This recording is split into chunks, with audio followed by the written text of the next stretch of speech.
네, 안녕하십니까. 반갑습니다. 랜드스타 에셋의 심소경입니다.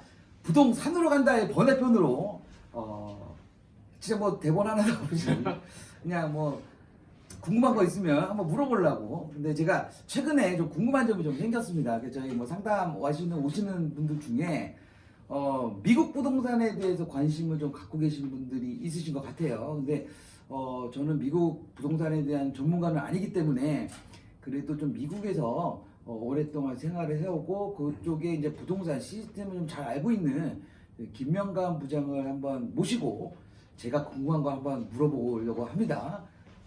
어때, 물어봐도 괜찮죠? 아, 네. 네, 김명환입니다. 예, 인사 좀 멋있게 한번 해줘요. 아, 네, 안녕하세요. 랜드스타에셋의 김명환 부장입니다. 반갑습니다. 이거 뭐 일단은 그 미국의 이제 부동산 네. 같은 경우가 네.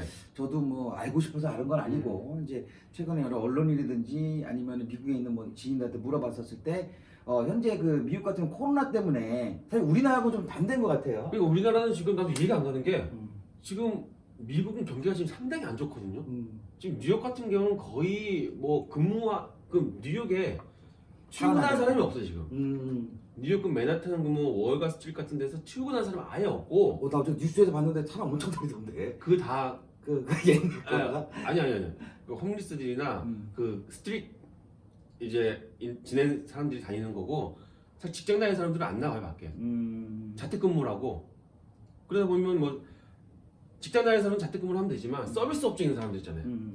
뭐 식당이나 커피숍, 뭐 옷가게, 상가들이 아예 문이 닫았기 때문에 그런 친구들은 사실 다 지금 직장이 사실상 잃었다고 봐야 되거든요. 직장 잃었다고 봐야 되는데 경기가 안 좋은 와중에 우리나라는 지금 또 그쪽 집값이 조금 약간 되게 떨어지는 쪽 추세인 것 같아요 지금. 미국이. 네, 미국이 좀 떨어지는 추세인 것 같은데 뭐 집값뿐만 아니고 월세도 좀 떨어지고 전체적으로 좀 이제 부동산 시장이 하락은 아니고 좀 이제 안정보다는 더 내려간 것 같아요. 근데 미국이라는 나라는 사실은 주택 공급이라는 것 자체가 거기도 많이 부족하잖아. 미국도. 아닌 것 같은데요. 그래요? 미국은 주택 공급이 뭐 부족하고 안 부족하고를 떠나서 사실 우리나라 같은 경우에는 뭐 집주근접 수도권에 너무 몰려 살다가 하다 보니까 다들 수도권 위주의 주택 공급이 부족하다고 얘기를 하지만 사실 외곽 쪽으로는 살 데가 많이 있잖아요. 그리고 뭐 다운타운? 뭐라고 그러지? 그러니까 시내는 빌리지 이제 뭐 이런 거 있잖아요. 그렇죠. 무슨 옆에 이해 이런 거. 그렇죠. 그리고 다운타운은 이제 주요 시내 강남 같은 경우는 이제 다운타운이라고 그러고 주변 지역 같은 경우도 주거지 상당히 많은데 어차피 이게 좀 문화가 좀 틀려서 그런 것 같아요. 자, 미국 같은 경우 대부분 다 대중교통 이용보다는 자기 차로 이용하기 때문에 사실상의 차로 뭐 마트를 가도 2-30분은 운전해서 가야 되는 거고. 야, 그 정도면 가까운 거야. 2-30분이면 근데 2-30분이 이게 우리 일반 2-30분 생각하면 안 되고 고속도로 고속도로 2-30분이기 때문에 거의 20km, 30km예요. 나도 그때 얘기만 들은 건데 우리 그 골프 선수 중에 박세리라는 유명한 우리 세리파 그분은 마트 가는데 2시간 걸린다고 그러더라고. 살던 집에서. 거기는 너무 시골인가? 아니 시골이 아니라 내 생각에는 그런 쪽은 그냥 그 집밖에 없어. 세리파 집밖에 없는 거야. 거기 아무튼 그 입구서부터 시작해가지고 집에까지만 한 3km 될 거고 이제 싹 들어가는 그쪽 그 큰 집들 그 집들은 진짜 외곽에 산 밑에 있으니까 일반 주거지가 아니니까 지금 멀 수도 있어요. 하여튼 뭐 가보진 않았으니까. 근데 부동산을 보게 되면 지금 미국 같은 경우에는 이제 코로나가 이제 생긴 이후로 이제 무제한 양적 완화라고 해서 자금을 엄청나게 풀고 돈 많이 풀죠. 지금 많이 주죠. 좀 팔고 있고 그리고 김명관 부장 얘기한 대로 지금 주택 금액도 좀 많이 좀 이렇게 좀 약간 좀 하향세를 좀 가는 상황인 것 같다. 근데 우리나라는 좀 반대로 조금 올라가고 있는 있어요. 상황이긴 한데 그거 이해 안 가는 거예요 이게 지금. 왜냐면 그게 그 여러 가지 규제 대책이 틀려서 그런 거 아닐까? 미국도 뭐 취등록세, 양도세, 보유세 이런 것들이 어떻게 딱 정해져 있나? 나는 진짜 아니요. 너무 간단해요. 너무 간단하고 한국 같은 경우에는 그런 세금 관련 규제가 너무 복잡해요. 예를 들어 가지고 맞지, 세무사도 몰라 지금. 예를 들어 가지고 뭐 처음에 이제 집을 살 때 우리는 뭐 취득세를 내는데 내가 집이 1가구면 취득세가 1% 3%만 내면 돼. 내가 상황이 집이 2채다. 그럼 세율이 틀려져. 세 채면 또 틀려져. 그에 따라서 내가 내는 집을 사는 금액이 틀려지는데 미국은 집을 살 때 세금을 안 내요. 빵원. 세금을 안 내? 정찰제. 정찰제라는 게 뭐야? 그 금액 나와 있는 포스팅돼 있는 금액 있잖아요. 부동산 이렇게 우리 네이버 부동산에 나와 있는 포스팅된 금액 그것만 내면 돼. 뭐 한 20만 불이다, 뭐 200만 불이다. 200만 원만 내면 돼. 200만 불만. 뭐 그러면 이것비도 안 내. 등기 이런 거, 등기 비용, 법무 비용 이런 것들은. 등기 비용은 조금 내요. 진짜 조금 내는데 그냥 세금 낼 정도 조금 내는데 우리가 뭐 그런 취득세 그런 세금이 아니라 그냥 그 우리 뭐 신고할 때 뭐 인증세 그 정도만 내는 거지. 심지어는 내가 집을 알아보고 이렇게 연락을 하고 부동산 하잖아요. 복비도 안 냅니다. 그러니까 뭐 우리가 말하면 복비라고 한다고 하면은 중개 수수료. 네, 수수료죠. 그럼 그 브로커도 그쪽 브로커라고 하나 그거는? 브로커? 뭐 부동산 브로커?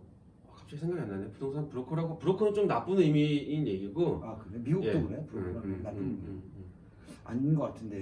맞아요. 또 나쁜 의미는 아니에요. 그게 원래 브로커라는 게 원래 그거 하는 단어. 원래 맞아요. 연결시켜주는 브로커인데 우리나라에서 나쁘게 하는 거고.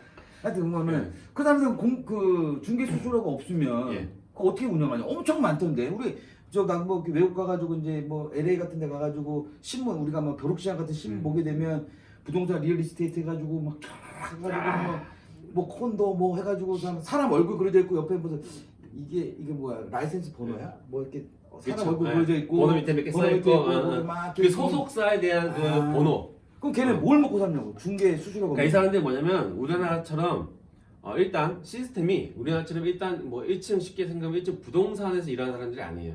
우리나라는 개인 사업자가 많잖아요. 아니, 다 개인 사업자죠. 뭐 크게. 그치, 공인중개 자격증이 그렇죠. 없으면은 이거 중개를 하면 안 되지. 불법이기 미국도 공인중개는 따요. 정부에서 인증한 공인중개를 따는데 공인중개를 딴 다음에 자기가 부동산을 차리는 게 아니고 가서 일을 하는 것도 아니에요. 소속에 들어가야 돼. 소속에 일한다는. 큰 부동산 회사들이 몇 개 있어요. 뭐 예를 들어서 윈드모어 뭐 그런 큰 회사들인데 그 소속에 가입을 해야 돼요. 가입비를 내고 뭐 1년에 뭐 정확하진 않지만 뭐 500불 이렇게 내요. 1년에 500불. 그리고 내고 일단 가입이 되는 거야 그 사람은. 얼마 안 되네. 가입비는 얼마 안 돼요. 근데 각 지역마다 브랜치가 있거든요. 사무실. 그 사무실 출근하려고 그러면 내가 돈을 많이 내고 내 자리를 데스크를 사야 돼. 하지만 출근을 안 하고 집에서 있는다. 난 그 소속이다. 그러면 500불만 내고 집에서 내가 그냥 내 개인적으로 광고를 내고 아니면 개인적으로 뭐 지인 거를 내가 매매를 해줘야 되고 내 거를 해도 되는 거고. 그래서 아까 집을 살 때 복비를 안 낸다고 했잖아요. 복비를 누가 내냐면 집을 파는 사람이 내요. 살 때는 안 낸다. 네. 팔 때 이제 파는 사람이 네. 신기하죠. 그러니까 이거를 파는 사람이 그러면 파는 사람이 중개 수수료를 하나만 먹으니까 우리는 사는 사람한테도 받고 파는 네. 사람한테도 받잖아. 그렇죠. 그럼 여기는 파는 사람이 나를 팔아준 사람한테도 수수료를 주고 고객을 데리고 왔잖아요. 그 사람한테도 수수료를 주는 거야. 내가 두 개를 다 주는 거예요. 그럼 그 수수료 비싸? 수수료가요. 세요. 우리나라는 수수료가 좀 0.4, 0.4 최고가 0.9%. 그렇죠. 0.9잖아요. 미국은 5%에서 6%예요. 야, 그거 세금보다 더 비싼 거 아니냐? 아니요. 근데 우리나라가 이렇게 싼 거고 일본도 제가 알기로는 비슷해요. 야, 근데 지금 우리나라에서 이제 최근에 나온 것들은 아파트 평균 가격이 10억이 넘어가면서 공인 중개 수수료가 너무 비싸다. 맞아요. 왜냐면 한 건 할 때마다 뭐 얼마야? 10억짜리면은 1%면 1,000만 원이네, 그지? 네. 1,000만 원 또 나간다는 공인 중개가 그 수수료 너무 많이 나간다고 막 지금 막 난리인데. 그게 이것도 문화적인 차이가 있어요. 뭐냐면 한국은 매매가 그러니까 한국 같은 경우는 이제 아파트 단지가 많잖아요. 이 단지 안에 뭐 많게는 뭐 3,000세대, 5,000세대가 사니 이게 10억짜리면 그 단지에서 거래되는 거래량이 되게 많아요. 그렇죠. 그리고 부동산도 되게 많고 한 단지에 뭐 20개, 30개가 있어요. 근데 미국은 그렇지 않아요. 미국은 고층 아파트가 밀집되어 있지 않고 주거지가 이렇게 있기 때문에 한 지역에서 거래량이 많이 일어나지가 않아요. 그래서 광고비 많이 낸다고 하더라고요. 네, 그래서 만약에 한 건이 거래가 됐을 경우에 10억짜리라고 한다. 그러면 6%니까 6천만 원을 파는 사람이 세금을 내는 거죠. 6천만 원을. 6천만 원. 근데 그 6천만 원을 누가 가져가냐면 말씀하셨다시피 매도인의 브로커, 매수인의 브로커가 3%씩 가져가는 거예요. 3천만 원씩. 3천만 원씩 가져간 다음에 그 브로커가 아까 제가 말씀드렸다시피 어느 한 회사에 소속이 돼 있다고 했잖아요. 3천만 원 중에 3% 중에 1.5%를 상납을 해요. 상납이라고 하는 건 좀 그렇고 회사에 이제 네. 뭐라고 말해야 되는 거야? 지급? 그렇죠. 집 하나? 그 뭐라고 그러지? 우리 택시 할 때도 하는 거 있잖아요. 택시 얼마 뭐 납입. 납입 그 납입은 아닌데 그거. 약간 무슨 앵벌이도 아니고. 나 그 생각이 안 나지. 하여튼 예, 그래서 회사에다가 일단은 하고 나머지는 예, 나머지 1.5%를 자기가 가져가는데 음, 10억에 1.5%면 1,500만 원이에요. 음. 그렇죠. 한국으로 따지면 엄청 많은 거예요, 이게. 더 많은 더 많은 거죠. 금액이 있죠. 하지만 한국은 잘하면 뭐 한 달에 두세 건의 거래도 일어날 수 있지만 미국에 제가 하시는 분들, 제 지인분들도 많이 하셨는데 그분들이 보통 하는 게 한 달에 한 건 하기 힘드세요. 그런 사람이 맞는 것 같더라고. 왜냐면 거래가 일단 많이 되지가 않고 미국 부동산이라는 거는 거주용 공간이지 한국은 이상하게 약간의 부동산이 돈을 버는 목적의 수단으로 이용되는 것 같은 느낌도 좀 들어요, 사실. 근데 미국 부동산은 돈을 버는 수단이 아니고요. 그건 단지 의식주. 우리나라에서 뭐 가장 기본적으로 해야 되는 의식주가 있잖아요. 먹고 입고 자고 하는 그 의식주 중에 한 부분이기 때문에 일단 필요했을 경우에 살 때는 부담이 적고 수익이 났을 때 양도 차익에 대한 수익이 났을 때는 뭐 양도세 내 거 내고 그리고 복비 내 거 내고 그렇게 이루어지기 때문에 양도세도 양도세도 미국 양도세. 미국 양도세가 한국 양도세 얼마예요? 난 요즘 너무 많이 뭐 중과세까지 일어나가지고 참 잘 모르겠더라고요. 야, 그럼 부동산 전문가가 모르면. 그러니까 제가 아는 거는 이제 뭐 자, 기본세율은 한 42%. 예. 그치? 거기에 이제 현재까지는 연차별로도 틀리고 뭐 그 기본적인 것만 그다음 알면 나머지는 그- 이제 예. 왔다 갔다 하는 거니까 현재로서는 뭐 기본세율 42%, 그지? 그다음에 우리가 조정대상 구역에서 뭐 2주택 이상자 3주택에 따라서 뭐 10%도 가산되고 20%도 가산되고 내년 6월 1일서부터는 또 추가적으로 중과 10%도 10% 중과도 되고. 10%더 되기 때문에 최고가 이제 60%까지 될 수 있지. 그리고 1년 안에 팔면 그냥 70% 때려버리고 너 알면서 왜 물어보는 거야? 아니 너나 이사님이 확인하면 안 하면 물어보려고 죄송합니다. 저는 전문 세무사가 아니기 때문에 세무에 대한 상담은 전문 세무사하고 하시는 게 하여튼 양도세도 낼 거 아니야, 그지? 네, 양도세 내죠. 양도세는 일단 미국에는 우리나라는 뭐 10년 보유했을 경우에는 장기보유 특별 공제라는 게 있고 그에 따른 세율이 뭐 할인되잖아요. 미국은 1년만 보유해도 세금 할인됩니다. 그러니까 쉽게 생각하면 한국에서 10년 보유하면 받을 장기보유 특별 공제를 미국에서는 1년만 보유해도 그게 장기보유 특별 공제로 할인을 받을 수 자, 있어요. 그러면 2년 살고 3년 사는 거에 따라 틀려지는 거야? 아니면 아예 1년만 보유하고 살면은 아예 양도세 대부분? 내가 실거주용으로 살았을 경우에는 1년 이후에는 똑같아요. 그래? 네. 그럼 당연히 1년만 살면 되네. 네. 그럼 그리고 비과세가 되고요. 비과세가 최대 5억까지는 비과세가 됩니다. 5억이 넘어갔을 경우에는 그에 따른 최고 세율이 50%가 적용이 돼요. 그럼 우리나라보다 센 거 같은데? 아니 근데 또 뭐가 있냐면요. 20%인가? 잘 모르겠네. 근데 뭐가 있냐면요. 이게 또 뭐 트릭이라고 하긴 트릭이지만 뭐 제가 보기에는 집을 제가 팔았잖아요. 내가 만약에 5억짜리 집을 샀어요. 근데 내가 집을 뭐 1년, 2년 살다가 이제 10억에 팔게 됐어요. 그럼 5억에 따른 세금을 제가 안 낸다고 했죠. 실거주용이기 때문에. 그리고 15억이 됐어. 그러면 5억에 따른 세금을 안 내고 5억 세금을 내야 되는데 내가 집을 팔면 살 집이 없잖아. 네? 그러면 내가 다시 그 15억으로 15억짜리 집을 사요. 그럼 세금을 안 내요. 그 차액 5억 세금이 2월대에 쌓여요, 나한테. 그렇게 2번, 3번 갈아타다가 내가 만약에 결론적으로 세금을 내야 된다, 그게 아니고요. 내가 뭐 한 번 갈아탈 때마다 5억씩 내가 불려가지고 3번 갈아타면 15억을 내가 어쨌든 축적됐잖아요. 그거를 언젠가는 또 상속을 하게 될 수도 있죠. 상속과 증여가 좀 틀린데 상속을 했을 경우에는 상속받은 사람이 내가 차액 난 거 15억을 대신 내주는 건 아니고요. 나는 상속했으면 상속세만 받고 가져가면 돼요. 그러니까 사실상 부동산의 차익이 없어진다, 사라진다 생각하시면 돼요. 그건 그거네. 시세 차익을 본 주택이 있다고 한다고 하면 네. 끝까지 안 팔고 있다가 그 이번 생애를 끝날 때 우리 자식이나 누구한테 이거 상속을 해주면 거기에 대한 세금은 감면이 되고 얘는 상속세만 내면 된다. 네. 근데 상속세가 엄청 비싸지 않을까? 상속세가 제가 뭘 알기로는 정확히 잘 모르겠어요. 이거 진짜 상속세가 증여세 있죠. 증여세. 부동산 우리 증여하잖아요.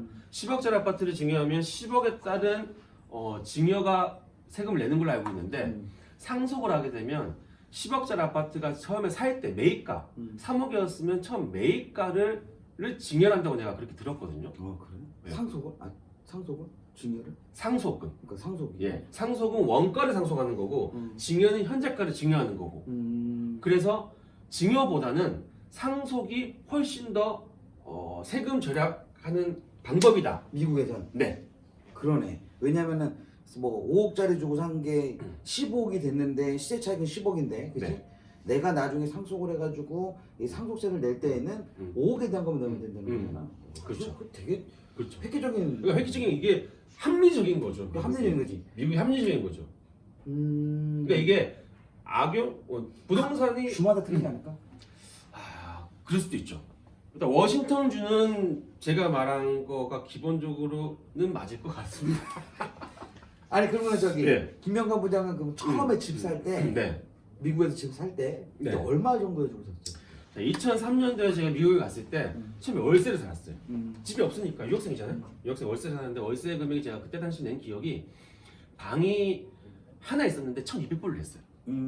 그러면 원룸인데 그때 당시 하면 140만 원, 150만 원 되는 거네. 네네네. 한국은 1.5룸 방이 하나 거실 있고. 붙는. 네. 그러니까 그게 헷갈리더라. 처음에 여기 와가지고 나 부동산 일 하는데 나는 원룸이라 그랬는데 고객님은 방이 없대. 아니 원룸이다. 방이 하나 있다. 그랬더니 그럼 1.5룸이래. 아니다. 원 스튜디오가 방이 없는 맞아. 거고 원룸은 방이 하나. 하나 더 있는 그러면 거고. 미국으로는 이제 원룸이 이제 방이 하나인데 그게 1,200불이 제가 냈거든요. 그렇게 쭉 살았어요. 이제 학교를 졸업할 때 되니까 한 2008년 9년 됐단 말이에요. 그때 집값이 무너지더라고요. 2008년, 8년. 예. 그때 미국의 모기지 서비프라임 돼가지고 부동산이 한 반값 반토막이 다 났어요. 근데 그때도 저는 월세를 1,200불 아니요 더 올랐죠. 1,400불, 1,500불 냈단 말이에요. 너무 아깝잖아요. 제가 살았던 아파트가 매매 금액이 그때 당시 한 25만 불짜리였거든요. 25만 불이면 한 3억 불이면 안 돼? 네. 2억 한 8, 9천 네. 정도 되네. 그러니까 3억 정도니까 제가 처음에 1,200불에서 1,500불 내니까 뭐 목돈이 없는 상태에서는 그냥 제가 월세를 냈죠. 그러다가 제가 졸업을 하고 취직을 하게 되면서 집값이 반으로 뚝 떨어졌어요. 한 10만 불까지 떨어졌던 것 같아요. 10만 불까지. 반토막이네. 반토막 더 났죠. 전났네. 네. 60% 빠진 거네. 네. 70%. 그래도 월세는 똑같더라고요 그때 당시. 신기하다. 네. 그렇다고 월세는 안 내려가요. 미국이 신기한 게 우리나라- 월세가 내려간 적이 없어요. 거의. 우리나라 똑같은데 깡통전인데 집값이 떨어졌는데 근데 뭐 월세니까 좀 틀릴 수도 있겠다. 그래가지고 제가 그때 당시에 학교 졸업하고 막 계산해 보니까 이게 1억에 대한 세금이 한 30만 원이라는 거는 항상 갖고 있었나 봐요. 그래서 1억이면 300불 내야 되는데 내가 1,500불 내는 건 말도 안 된다. 그래서 한국에서 제가 현금 1억을 들고 와서 유학생들은 저 뭐 해외 자금주도 아닙니다. 유학생들 F1 비자를 있으면 합법적으로 1억까지는 해외로 자금을 보낼 수가 있어요. 우리 부모님이 1억이라는 자금 현금을 미국으로 쏴주고 제가 그 돈을 가지고 바로 제가 살던 아파트를 바로 매입을 해버렸죠. 그 월세가 이제 제가 나가는 세이브가 된 돈이 거지. 1,500불이 안 나가는 거죠. 근데 그때 당시도 아마 은행 이자가 그때 은행 이자가 조금 높지 않았을까? 그때는 높았겠죠. 한국 은행 이자 좀 높았겠죠. 높았어도 그래도 그때 월세 내는 것보다 싸게. 네. 근데 그거 얼마에 팔았어? 그러니까 그게 다시 제가 2008년도에 샀는데 제가 다시 들어올 때쯤 이제 됐을 때는 신기하게 다시 또 올라가대요. 그냥 아까 미국은 그 아파트 뭐 집값은 올라가는 거 아니겠니? 아니 그게 아니고요.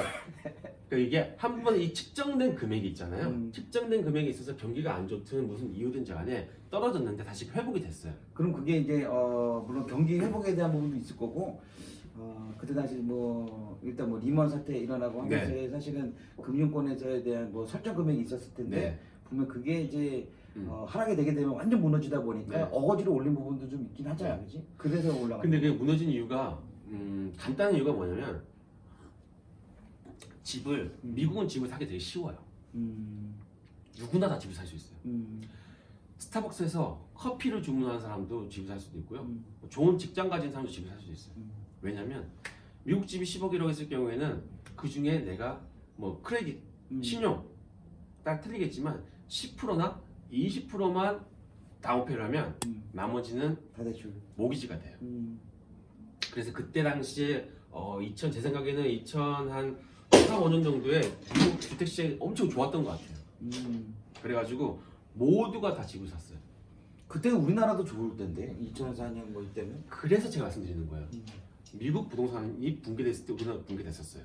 좋을 때 좋았는데 미국이 지금 안 좋아진 상황인데 우리나라는 아직까지 좋단 말이에요. 이제 그거에 대한 부분 아까 처음에 제가 말씀드렸던 이게 저는 조금 의아한 거예요. 지금 상황이. 의아하다. 네, 약간 불안하기도 하고요. 좀 의아한 상황도 있고 어쨌든 근데 주택 공급의 양이 좀 틀려서 그러는데 다시 아까 얘기 말씀드리면 그래서 10%만 내고 만약에 일반적으로 미국 주택값이 한 5억 6억 한단 말이에요. 그러면 10%만 내면 5천만 원만 있으면 집을 사는 거예요. 5억짜리 주택을 정원 쫙 있고 뭐 2층 주택 이렇게 해가지고 그러면 한 달에 내는 돈이 한 3,000불 정도 낼 거예요. 꽤 많네. 이자를. 이자 원금 이자 합쳐가지고 30년 동안 그게 다 내면 그게 내 거가 되는 거죠. 근데 3,000불이 지금 우리가 생각하는 금액으로는 좀 많을 수 있어도 미국의 평균적으로 기본 월급이 한국에서 뭐 4년제 나와가지고 직장 다녔을 때 뭐 한 300만 원 정도 평균 번다고 한다면 미국은 한 500원, 5,000불 정도는 벌어요. 5,000불 좀 벌기 때문에 한 5,000 벌어가지고 3,000불 내 수익의 반을 모기지 해부를 내고요. 2,3,000불로 생활만 하는 거죠. 저금은 못하죠. 왜냐면 저금은 내가 집으로 대한 원금을 내는 거에 대한 그게 나중에 내 저금이 되는 거니까요. 그러니까 그게 저금 되는 거죠. 그래서 이게 현금으로 사는 사람이 없어요. 집을 현금으로 사면 바보예요. 그 무조건. 왠지 아세요?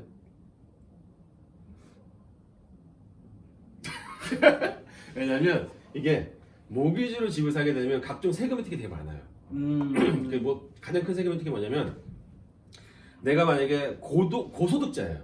한 달에 1,000만 원을 벌어. 그리고 1년 연봉이 억대예요. 그러면 세금을 많이 내요. 근데 저소득자들 미국에서 저소득자면 한 3,000불만 저소득자라고 나가 되거든요. 저소득자들은 세금을 인컴 텍스 버는 수익 세금을 아예 안 내고요. 떼질 않아요.